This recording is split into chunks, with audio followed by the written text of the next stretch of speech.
என்னுடைய பேர் R Peter Polraj. என்னுடைய கிளாஸ்மேட் ஆல்பர்ட் 91 பேட்ச் எல்லாருமே நாங்கள் எங்கள் செட்டெல்லாம் இருக்குது. இப்போ நான் ஆல்பர்ட்டை பாராட்டுறதுக்கு முன்னாடி என்னோடய சின்ன ப்ரொஃபைல் சொல்லிட்டு தான் அவனை பாராட்டணும். நாங்கள் 91 படிச்சுட்டு முடிச்சுட்டு நிறைய கஷ்டங்கள்லாம் நிறைய அனுபவித்தோம். அதெல்லாம் சொல்ல முடியாது, நிறைய விஷயங்கள் இருக்குது. அதுக்கப்புறம் அங்கே படங்கள் பண்ணேன். 93 அக்கறை சீமையில் மெயின் வில்லன், காலங்கள் ஓடுது, அப்புறம் அன்பு தொல்லை, அப்படி காலங்கள் ஓடுது, இமேஜ், அப்புறம் ரேஞ்சர், 4 படத்தோட மெயின் வில்லன். சீரியல் பார்த்தீங்கன்னா படிக்கும் போதே ரவிராஜ் சார் நான் அறிவுப்பட்டினார், தொலைந்து போனவர்கள் அப்படி ஒரு சீரியலில் நான் தான் அதிலே மெயின் வில்லன். சகாப்தம்னு ஒரு சீரியலு லேட்டர் நம்ம ராம்குமார் எடுத்தது, அதிலே நான் தான் மெயின் வில்லன். அதுக்கப்புறம் மர்டர் மிஸ்ட்ரின்னு ஒரு சீரியலு, எஸ்கே பூபதி அவர் தான் கேமராமேன், கே கிருஷ்ணசாமி பையன், அவர் தான் டைரக்டரு, அதில் நான் தான் வில்லை. ஸோ எல்லாத்துலேயும் மெயின் வில்லை நான் தான். பட் ஏன் சக்ஸஸ் ஆகலை, எனக்குள்ளே ஒரு கேள்வி கேட்டேன். அது கடவுள் சித்தம், நம்ம நினைக்கிறது அவன் நடக்க மாட்டேங்குது. பட் ஆனால் keep on trying the journey, அதை எடுத்துட்டார் அவர். நம்ம ஜேர்னி பண்ணிகிட்டே இருக்கணும், வாழ்க்கையில் ஜேர்னி பண்ணிகிட்டே இருக்கணும், ஸ்டாப் பண்ணவே விடாது. இந்த படத்தில் நான் பாராட்ட வேண்டிய விஷயம் என்னன்னு கேட்டிங்கன்னா கண்டினியூட்டி ரொம்ப பிடிச்சிருக்கு. ரொம்ப ரொம்ப ஃபஸ்ட் கிளாஸாக, ரொம்ப அதாவது நம்மளை எழுந்து நம்ம சீட்டை விட்டு எழுந்து வேறு வெளியில் அவுட் ஆஃப் ஃபோக்கஸ் போக முடியல. இவர் எடுத்த அந்த மூவி, அந்த இந்த ஷார்ட் மூவி அந்த ஜேர்னின்றத படத்துலேயே காட்டிட்டார். நம்ம வெளியில் வர முடியல, அந்த அவுட் ஆஃப் ஃபோக்கஸ் அந்த சீனை விட்டு வெளியில் வர முடியல. அவ்வளோ கண்டினியூட்டி பிரமாதமாக இருந்தது. எல்லாம் break down, sound recording, camera fantastic, அது வார்த்தையே இல்லை.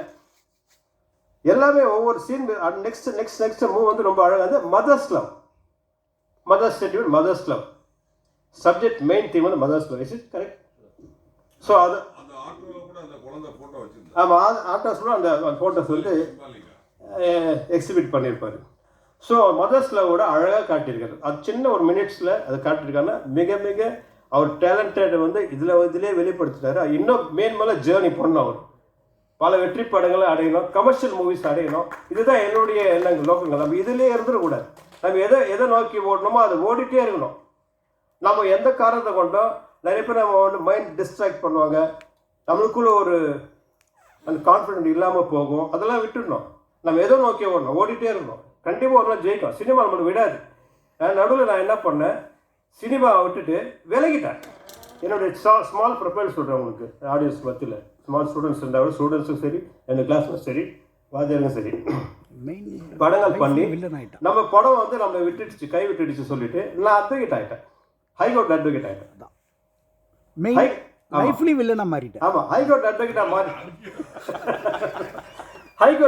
மாறிட்டு நான் கேஸு ட்ராவல் பண்ணிட்டு இருக்கும்போது சடனாக ஒரு கால் வருது.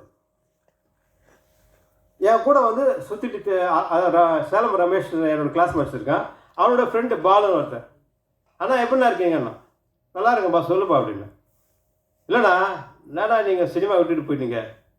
ஏன்னா நான் அக்கறை சிவன் மெயின் வில்லன், ரஜினிகாந்த் தான் குத்து விலகு, மிகப்பெரிய என்ட்ரி, மாஸ் என்ட்ரி, படங்கள் இல்லை. ஆனால் நான் என்ன பண்ணேன், நான் என்ன சோர்வு அடியில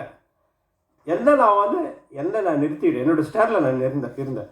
அப்போ அவர் சொல்கிறார், பாலு நானா நீங்கள் விட்டுட்டீங்க, மறுபடியும் சினிமா வாங்கினேன், நீங்கள் விடாதீங்கண்ணா அப்படின்றார். நான் இப்போ கேஸுக்கு போயிட்டுருக்கேன், எங்கடா அதெல்லாம் பரம்பரை சினிமா வாங்கினா அப்படின்றேன். இல்லை நீ நடிக்கணும் அப்படின்னு சொல்லிட்டு ஒரு யூடியூப்பில் ஒரு மெயின் கேரக்டர் மெயின் உள்ள கொடுத்தார். 2 days ஷூட்டு பண்ண பிரமாதமாக இருந்தது. திரும்பி ரிவைவல் ஆகுது, திரும்பி சினிமாவில் வரணும் அப்படின்னு. சினிமாவில் நம்மளை விட எந்த காரணத்தை கொண்டோம் நாம் அதை நம்பும்போது நம்மளை ஒரு நேரத்துக்கு கொண்டு போய் அது கிளைமேக்ஸாக நம்மளை கொண்டு போய் நிலைநிறுத்தும். எனக்கு அந்த நம்பிக்கை இருக்குது. ஸோ நீங்கள் திரைப்பட கல்லூரி மாணவன், நீங்கள் எல்லாருமே எதை நோக்கி ஓடுறீங்க, எதை சக்ஸஸ் பண்ணணும்னு ஆசைப்படுறீங்க, ஒவ்வொரு டெக்னீஷியன்ஸ், ஒவ்வொரு ஆக்டிவ் ஸ்டூடெண்ட்ஸ் யாராக இருந்தாலும் சரி, அதை நோக்கி ஓடுங்க. நிச்சயமாக ஒரு நாள் வெற்றி அடையும். என்னோடய வாழ்த்துக்கள். கேபிள் சார் அவர்களுக்கு என்னுடைய நன்றி. அவரோட இருந்து நான் பயணிச்ச காலங்கள்லாம் நிறைய அனுபவங்கள் இருக்குது. நானும் அவர் ஒன்றா பைக்கில் சுற்றுற காலங்கள்லாம் உண்டு. ஸோ என்னோடய கிளாஸ்மேட்ஸ்லாம் இப்போ நினைக்கும் போது பல வருஷம் கழிச்சு இங்கே நான் இப்போ பேசுகிறதுக்கு அந்த தருணம் கிடைக்கும் போது எனக்கு ரொம்ப சந்தோஷமாக இருக்குது. இந்த நாட்கள் ரொம்ப சந்தோஷமாக இருக்குது. இந்த நாள் மிக அற்புதமான நாள், எல்லாரையும் பார்க்க மிக அற்புதமான. நன்றி.